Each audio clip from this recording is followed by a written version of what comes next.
developments for his team and USC because, breaking news, the Trojans are going to be without Bear Alexander for the remainder of the season. The former five-star recruit will apparently redshirt this season.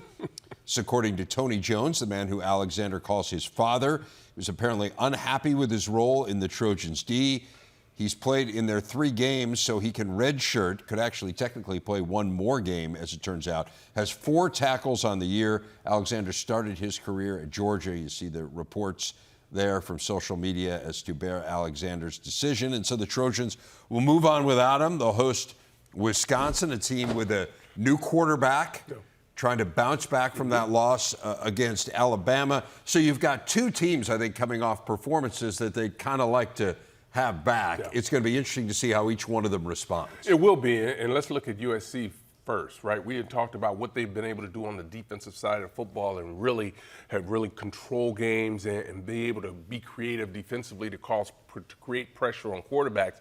But one of the things we saw in the last game is that their inability to tackle at certain points really caused them some problems. You talk about runners, they were able to get extra yards and they couldn't hold them where they needed to. So that became a problem. So now you have a team that's obviously got to get better at that, and they're going to need to be able to do it. And you got to find a way to correct the mistakes from a week ago.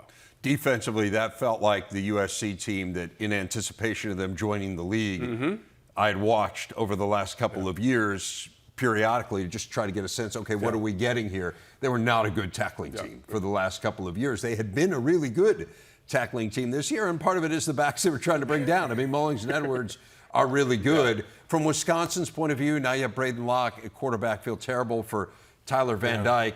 There's just a lot going on with Wisconsin. It feels to me like they're still trying to figure out some sort of offensive identity. Who are they? Howard, who are they? Who is Wisconsin offense? And I think it's still a work in progress. And you mentioned it now, having Locke at quarterback. What are you going to be doing now? What's going to be the emphasis? We saw them start to run the ball and having some more success doing that. Is that the direction they want to go?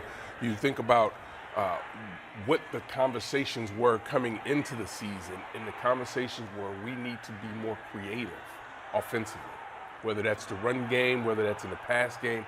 How do you do that? Now having to make the switch and play with another quarterback, are you going to be able to get into that mold to find out what you want to be able to do?